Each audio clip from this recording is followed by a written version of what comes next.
Hi, welcome back. I hope, like me, that you found today's conference to be an informative and thought-provoking day, with some great advice and tips offered by our knowledgeable professional speakers. I'm hearing that we've had around 840 viewers today. That's fantastic. Apologies for the few technical hitches early on. The joys of a live conference and presentations being delivered from multiple venues, many of them from our presenters in their own homes. Whether you're new to the world of cardiomyopathy, having been recently diagnosed, or a family member trying to understand and make sense of what living with cardiomyopathy means, or maybe one of our longer-term patients and supporters of the charity, I hope that you found today useful. I know I certainly have. Don't worry if you missed something today, as recordings of all the presentations from the conference will be available on YouTube from the week commencing 25th of October.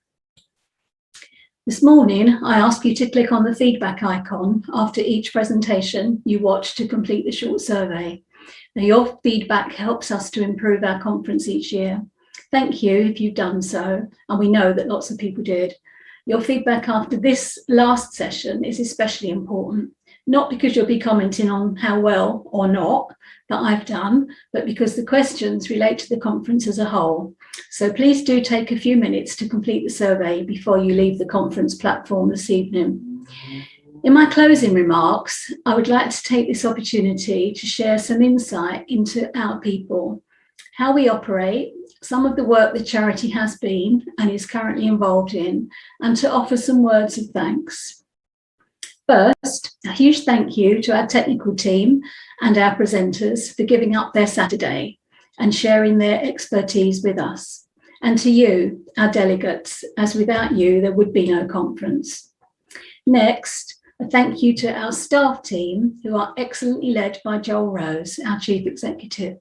It didn't go unnoticed that Joel spent many days and months alone in the office during the lockdown period, from where he completely oversaw and managed staff and coordinated the charity services and operations. He even managed to pull off an office move. So well done, Joel. Thank you. Making the change from being office-based to having to work from home was not an easy option for everyone, especially if it meant vying for desk space or table space or maybe room space and trying to manage homeschooling. And I know because I had some of that.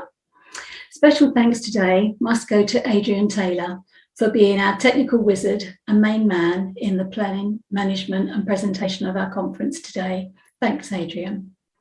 The charity is blessed to have 3 excellent and very credible vice presidents, one of whom was our previous chair, and also 2 eminent clinicians.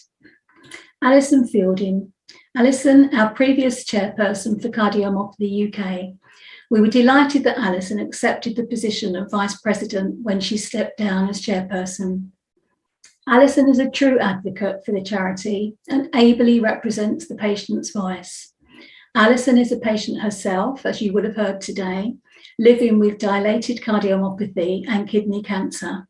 She devotes much of her own time working extensively in a voluntary capacity with Cancer Research UK, and she represents cardiac patients at various forums.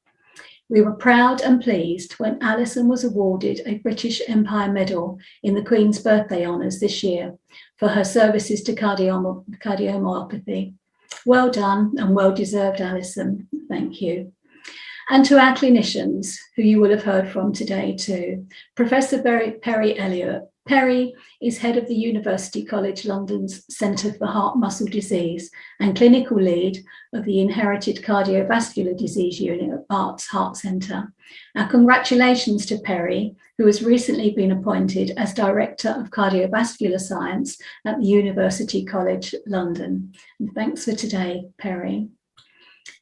As always, very popular. And of course, Professor Jerry Carr-White, who is one of the leading London consultant cardiologists.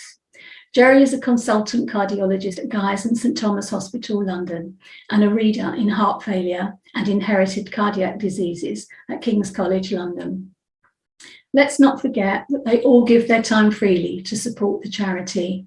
We are lucky to have all three of them representing Cardiomyopathy UK. Thank you also to our youth panel and my fellow trustees who all embraced moving to Zoom meetings. Well, embraced might be a bit of an exaggeration, but we got there and we have continued to meet regularly throughout the year. At our last trustee meeting, we regrettably said goodbye to one of our long-serving trustees, Professor Adam Tickell. Adam is soon to take up a new post as Vice-Chancellor of the University of Birmingham. We wish him every success. During the past year, we've established two new key groups that are led by trustees. First, the Policy and Advocacy Group. This group aims to raise the profile of the charity and cardiomyopathy within the medical and healthcare environments by developing policies that can improve care and the quality of life relating to all aspects of cardiomyopathies and myocarditis. This encompasses any resulting heart failure systems, inherited cardiac conditions, and genetic testing. It seeks to influence medical practice, emotional and psychological support and welfare, and social policies that impact on people living with cardiomyopathy. The policy group oversees the important work of the Changemaker project as they pursue the Changemaker agenda, key priorities. We've also formed a new research group. The charity is not aiming to become a funded research body in its own right.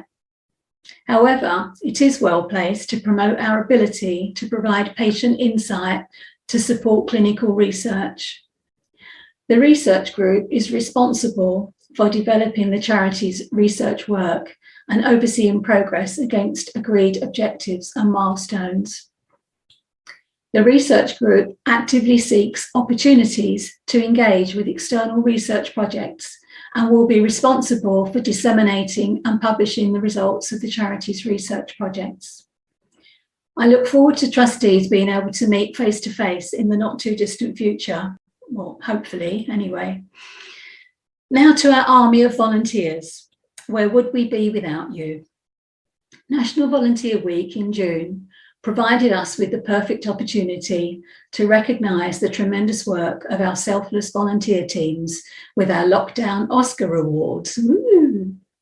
So Oscars were awarded to, the Zest for Zoom Oscar was awarded to everyone in the Coffee and Catch Up family who embraced the Zoom sessions.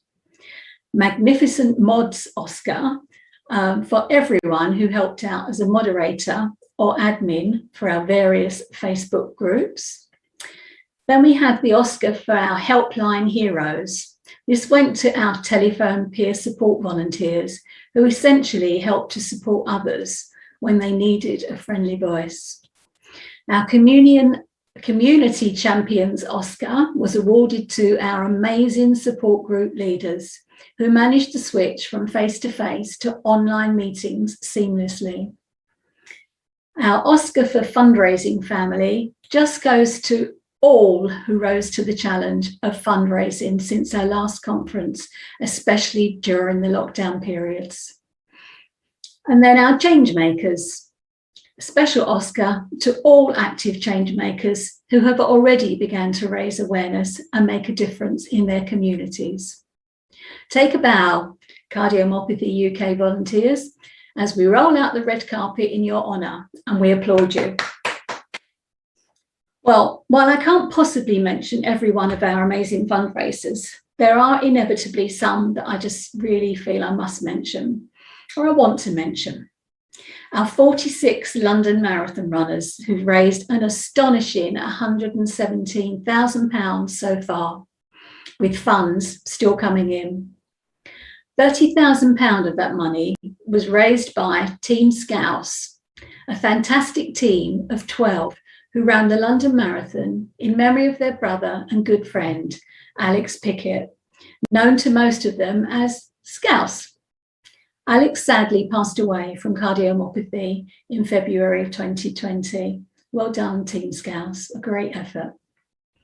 This year, Marty's Penny Bank named after young Marty, who has cardiomyopathy, reached and in fact exceeded its target of raising £50,000 for Cardiomyopathy UK through Mum, Sarah Bishop, organising and taking part in events such as treasure hunts, skydives, and many, many more. I'm reliably informed that next year's skydive is already in the diary for May. Thank you, Sarah, and all of your friends and family. Then we have Leslie Warren. Leslie cycled from Land's End to John O'Groats, raising a well-earned £5,700. Leslie decided to support us as his wife has cardiomyopathy and had a heart transplant in 2016. Peter Cooper has supported us in memory of a loved one. Pete has raised over £9,000 for us in total by running multiple marathons across the world, including one during lockdown that he completed in his flat. And most recently, he completed this year's London Marathon. Also, Ben Birch and the Kehoe family, who held a football tournament in memory of Logan Kehoe, who sadly passed away at the age of 13 in 2013. The event raised £9,600 for Cardiomyopathy UK. Thank you to all of you. Volunteers are the backbone of the charity. Without them, without you, we simply would not be able to provide the services that we offer. So thank you to each and every one of you for the part that you play. I hope that you're leaving us today feeling more knowledgeable and empowered. If you haven't already done so, do visit our new website where you'll find a wealth of additional information, such as what is cardiomyopathy, understanding and living with cardiomyopathy, and the latest news and updates. You may also like to sign up for the charity's quarterly magazine, My Life. You can sign up on the charity's website to receive a copy in the post, or alternatively, you can download a copy online. You can speak to a cardiomyopathy support nurse on 0800 018 1024 between the hours of 8:30 a.m. and 4:30 p.m, Mondays to Fridays. The helpline number is on the website for you. In order to make our expert information available to as many people affected by cardiomyopathy or myocarditis as possible, we've not made a charge for our conference today.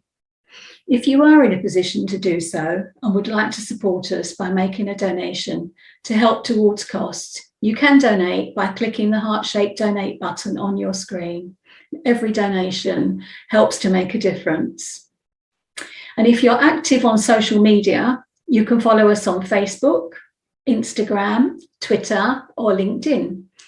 By sharing your views on conference today, we can reach many more than the 700, well, more than 700, it was 840, I think we had in the end, people that attended our conference today. So hashtag raising awareness of cardiomyopathy and Cardiomyopathy UK can only be a good thing. Thank you for being with us today. I look forward to meeting some of you face-to-face next year. Fingers crossed. Enjoy the rest of your weekend. Stay well and stay safe. And I'm off now to have that glass of wine. Thank you.